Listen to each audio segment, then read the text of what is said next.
What's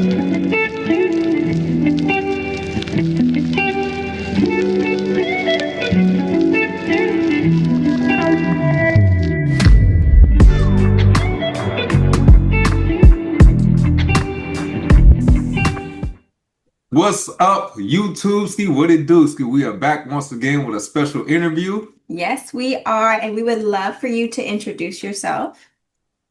Hello, I'm Amethyst. My pronouns are they, them, or just my middle name. Amethyst is fine too. Amethyst, that's Okay, such a nice nice meeting you. name. Yes. Thank you. Nice to meet you. So we're just gonna dive right in and get to know you a little bit. So if we can, how was your background as a Jehovah's Witness? Like how far back in your family lineage did it go? Yeah, I'm basically third generation Jehovah's Witness. I was born in basically. In the case of my grandparents, they were not Jehovah's Witness. They just adopted the religion at some point. Okay. My mother was a bit older when, like maybe a teenager, when they became Jehovah's Witness. Mhm. But it's a huge family, so there are 10 in total, 10 sons and daughters. Oh, And so wow. far, mo most of them, I think probably eight or nine of them are Jehovah's Witnesses at this point. Um, so yeah, so I'm the oldest grandkid Okay. on the family. So of course I grew up in the cult. Yeah, Yeah, yeah. definitely. That's a lot of family Yes. members. That's like the whole family. Yep, My Yeah. basically. Mhm. gosh. Okay, so when did you get baptized? Well, I was 13 years old when I got baptized. I was Yeah, 13 years old. I wanted to get baptized earlier. Since I was seven, I was asking to get baptized because I wanted to do more. I was a kid who liked to help. And Yeah. I realized early on that the only way that I could progress and do something was to be baptized. Mm, Of course, I did not understand every aspect of what baptism mean at that moment when I was seven. yeah. But my mom always told me like, hey, just wait and wait. And at 13, I talked to the elders. It's like, hey, I want to get baptized. What do I need to do? Yeah. So the elders was like, okay, so let's talk to your mother. And she says like, well, sure. And that's how I got baptized. Wow, you were Okay. really young. You took your own initiative. You said, Yes. I'm just Yeah. gonna go to them and ask. Was it a lot of young people that were getting baptized around the same time? Yes and no. There was a bunch of older uh, in the congregation that were getting baptized around the same time, but Mhm. they were around 16, probably, yeah, around 16 years old, a little bit less, a little bit more. So I was way younger than them. Yeah. Okay. But they definitely were baptized because of pressure from the parents and the congregation. I was baptized because I wanted to. That's the difference I want to make sure to put on. Yeah. Okay, that's different. Okay, so Yeah. Yes. kind of walk us through the shift. Like what happened? You went from being 13 years old, taking your own initiative to, getting baptized. That is what a lot of people will look at as like very zealous, you know? Yeah. Mm-hmm. Were able to hit any of the like other titles in the organization, like ministerial servant or anything like that? Yes, definitely. I got, like I said, I got baptized at 13. Shortly after that, I started to do it. I auxiliary pioneers almost every vacation, either summer or winter vacation. Yeah. And then once I went to high school, I became regular auxiliary pioneer. Wow. So I was just indefinite Yeah. as an auxiliary. And before I graduate high school, I became a regular pioneer when I was still in high Mm. school. My Yes. gosh. And then I think I was probably 19, Wow. 20 when I was appointed as a ministerial servant. Wow. Wow, so you were one of the young people who Yes. one thing after the next. Yes. Okay. Yeah, okay. And as you see, I got baptized because I asked the Yeah. elders. Yeah. I became pioneer because I talked to the wife of a circuit overseer.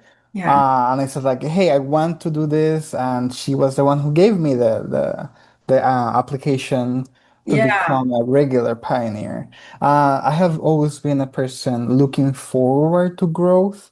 Yeah. and motivation. So definitely all these steps has been taken because I was constantly looking forward to move on and to make the need uh in to what is the word for that? Like where the need is great to Yeah. make sure that it was covered. So Yes. yes. Hmm. And Okay. I'm sorry if I use certain words and sometimes English is not my first language. That's No okay. So problem. I'm doing my best here. That's Oh, okay. you doing That's no great. problem. If you need to say it in Spanish, that's fine. I can speak Spanish, so Oh, to nice. say the word in Spanish, I can maybe translate it to English.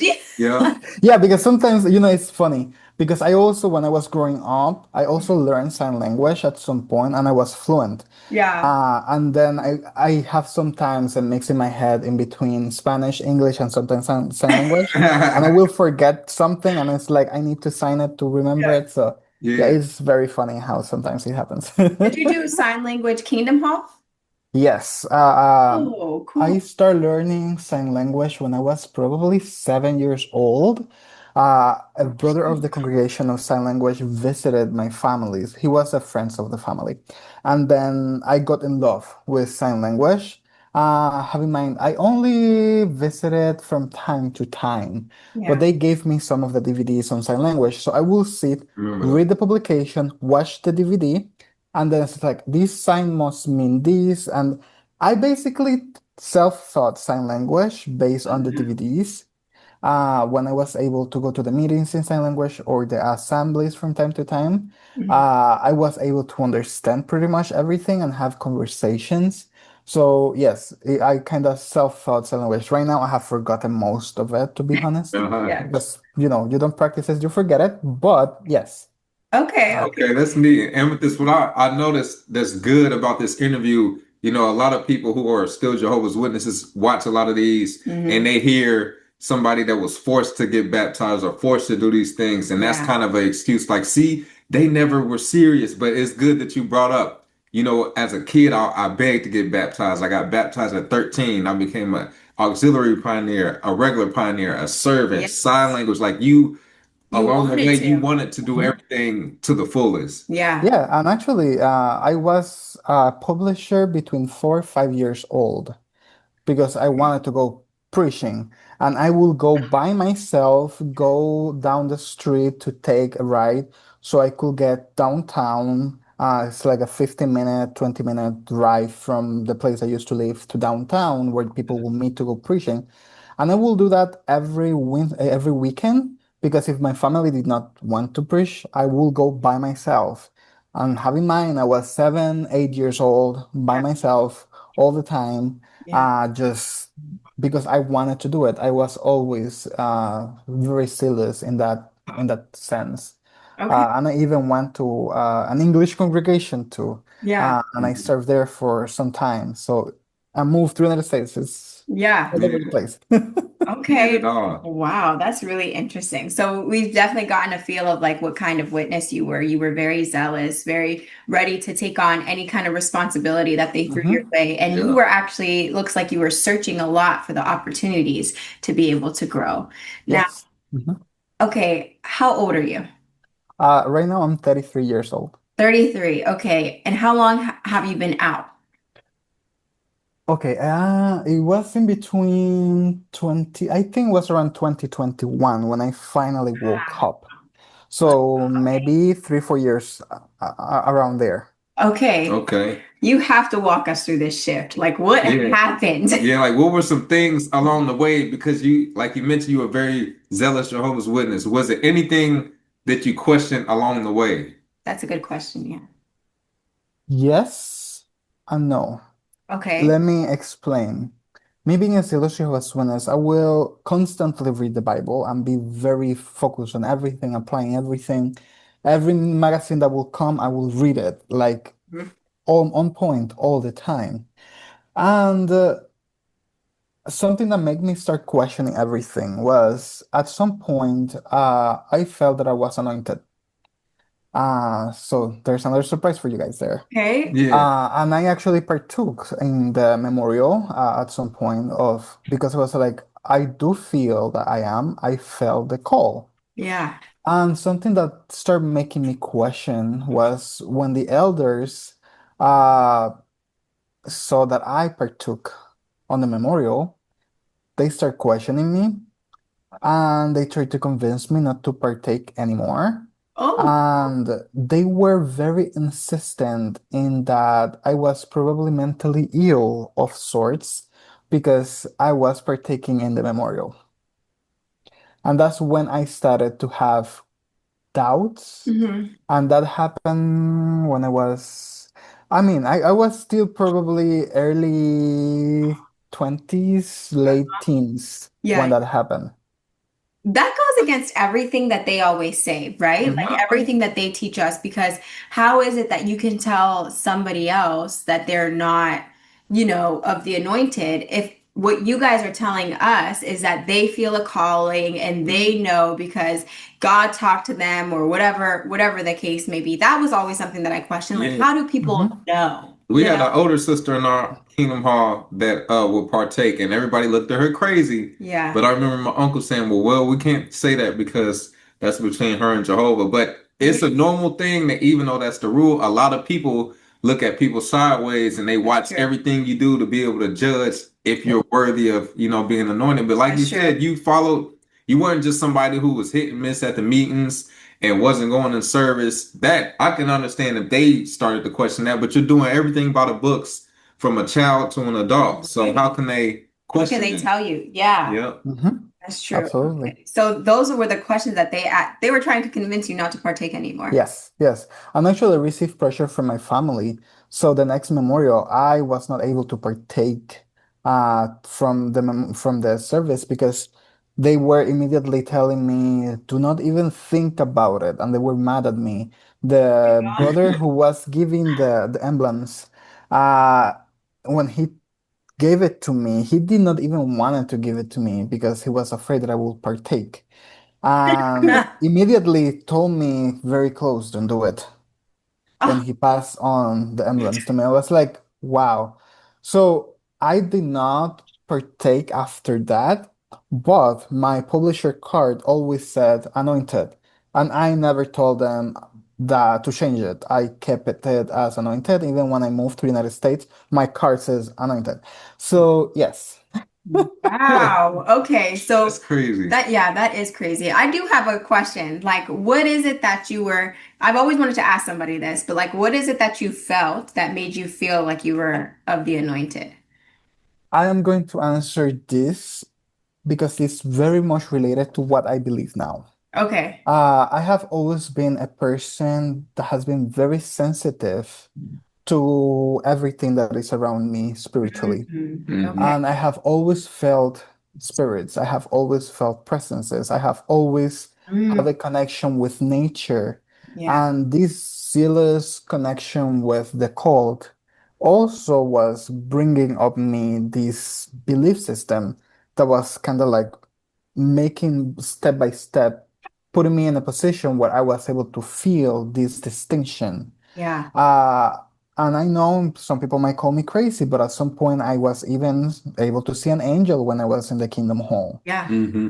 So I have always been able to have this perception. Hmm. And sometimes some of my ancestors or dad has come and talked to me. Yeah. Like actually, when it was yesterday before yesterday, a Yeah. family member that I never met came to give a message to another family member around here. Yeah. And I described the person, so like, yep, that's him. I Hmm. was like, well, I saw him. Yeah. So all this is very much connected to that sensitivity that I have and me believing this and putting all this on practice Yeah. kind of helped me get to the conclusion because it was not that I felt a very happy sensation as I am anointed, like I get to meet few people that actually happen. It Yeah. was I was believing in it and I was sure because I was having a connection with something else around that I cannot Ah, put, yeah. but was there. That is That make so that interesting. makes sense because in the spiritual world, of course, you believe in spirituality. You could be connected to other things, but Yeah. as Jehovah's Witness, you're just told one lane. Yeah. You can only Mhm. connect with Jehovah God. Yeah. So of course, Mhm. you feel in other things.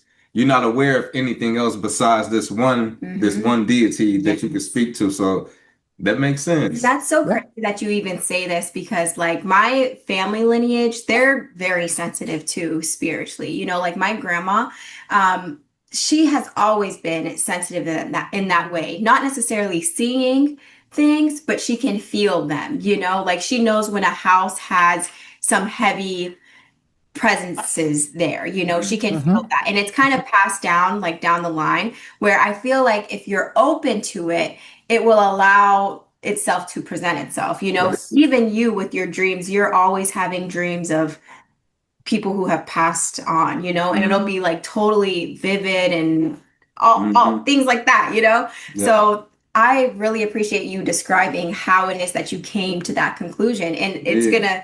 it's gonna come out later on in your story, I guess, too. Yep. Okay, okay. So what questions did you exactly ask whenever that all was happening to make you leave out?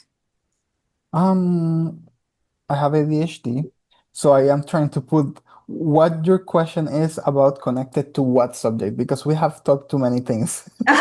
So what caused you to wake up from Jehovah's Witness to go, Okay, wait, now wait a that's minute. okay. Sorry. Okay, No yes. problem. Um, I think this all started in 2018.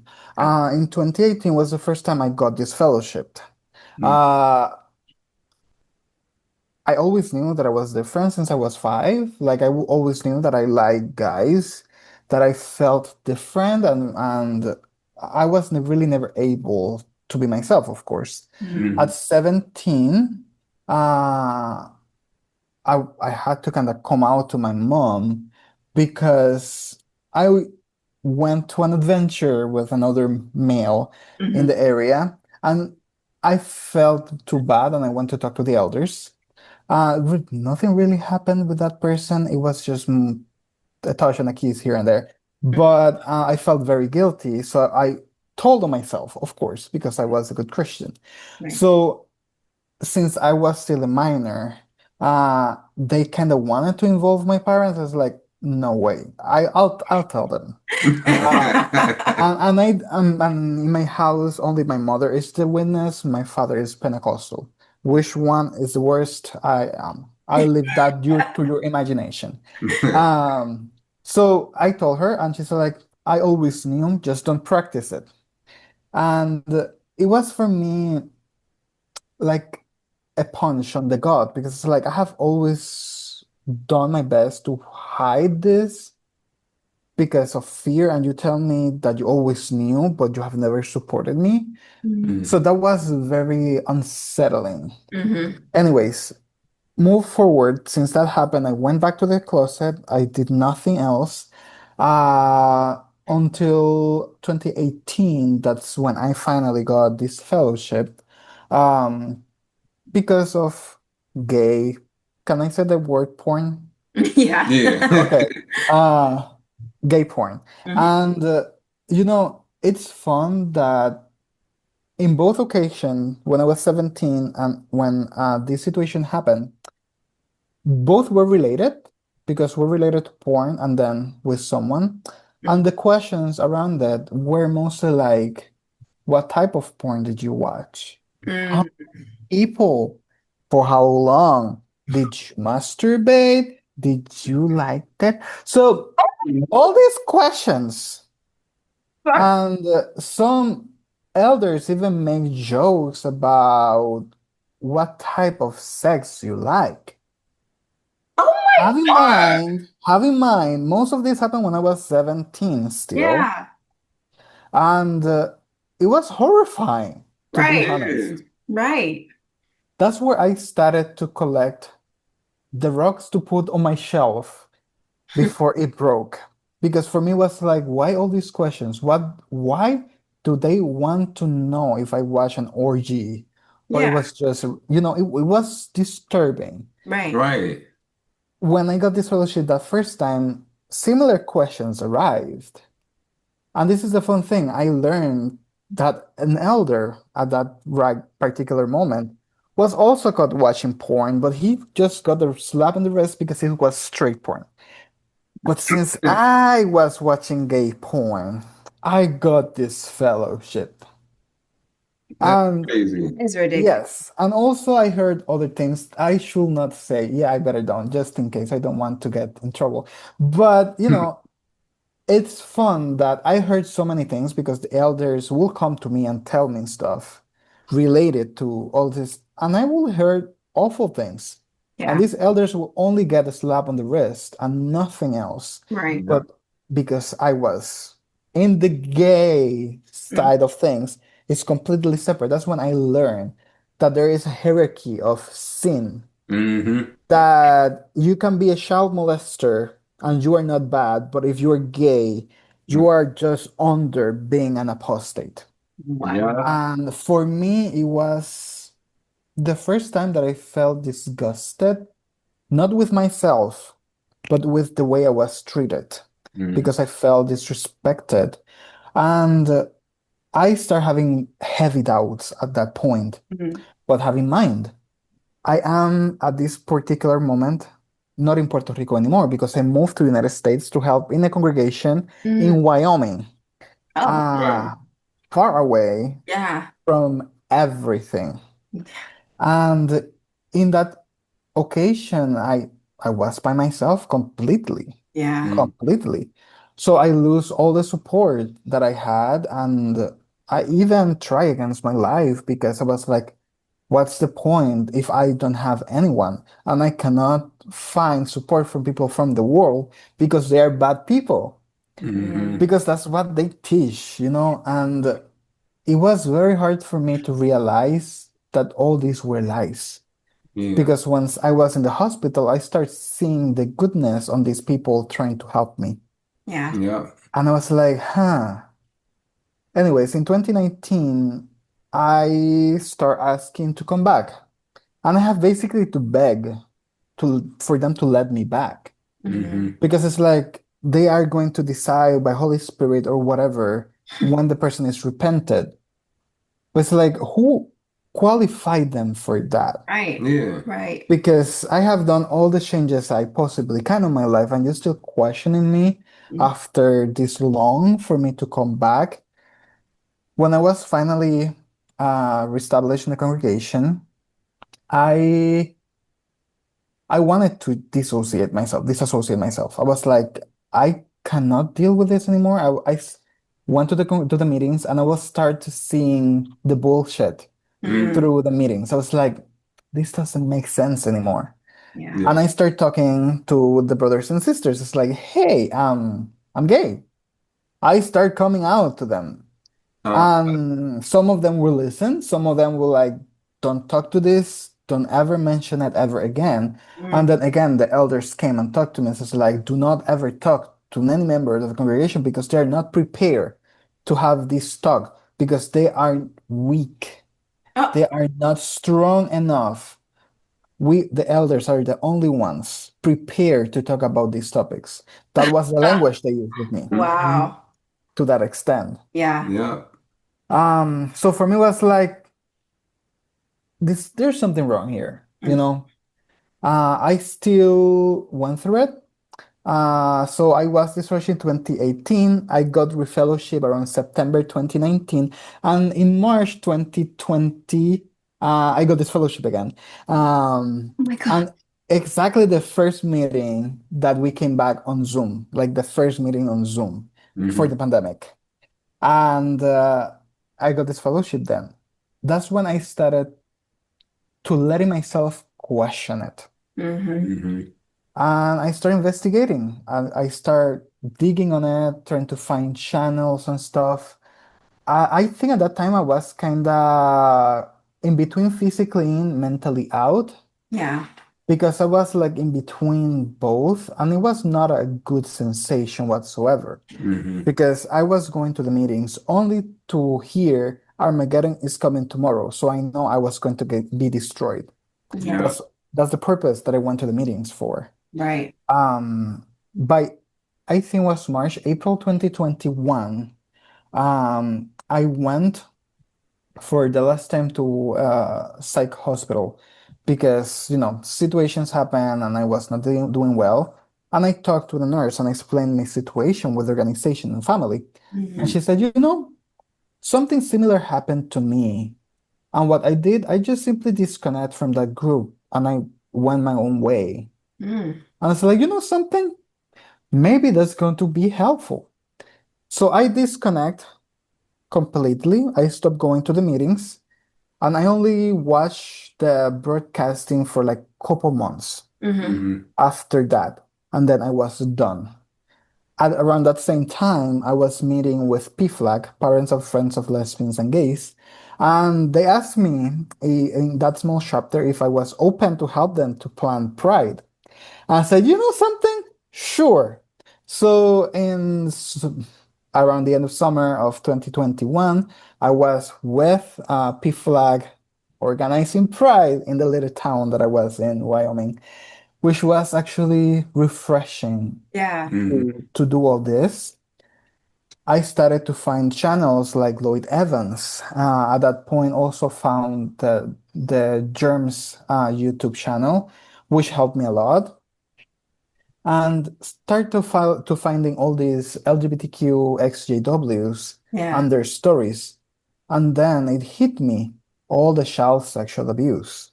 Mm-hmm. And I learned about the Australian Royal Commission. Yeah. So I went to the rabbit hole, and when I watched finally the member of the governing body that did not even want to answer the questions, Mm-hmm. and learning all this stuff, I said, like, I am not part of this organization anymore. Mm-hmm. Uh, so I stopped identifying completely as a Jehovah's Witness by mid to ends 2021.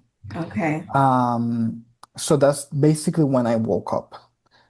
And even though I knew that this was not needed, I wanted to take control over the situation. Mm-hmm. The memorial of 2022 was coming near, and I knew that they will try to look for me to invite me. Mm-hmm. What I did around February, March, I sent a letter to the elders. I said, I am no longer a Jehovah's Witness. Please tell the brothers and sisters in the congregation as soon as possible.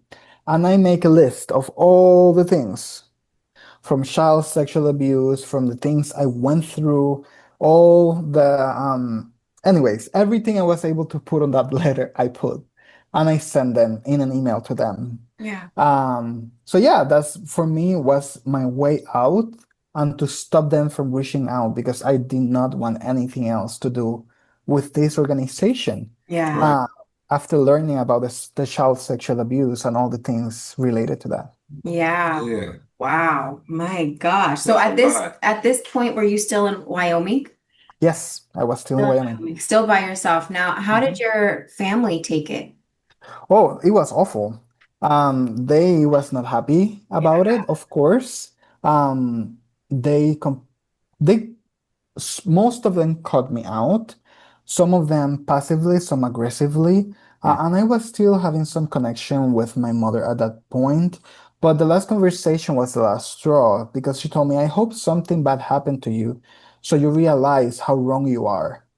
And that was the last conversation. So, like, if you're wishing me bad for Yeah. me to agree with your point of view, Right. I cannot do that. Right. Right. So that's when I decided to change my phone, or my phone number, delete all their contact numbers. Mm. Previously to that, I sent a message to them and to many other members of the congregation to say, like, hey, this is my Facebook name. You can find me there if you want to talk to me. Yeah. Uh, People are saying a lot of things about me, many of them which are false. But if they said that I'm an apostate, if apostate means that I will talk about the child sexual abuses and how they are tolerated in this organization, I'm gonna be the first in the front line. Yeah. Call And me I sent a message. Yeah. Yeah. Wow.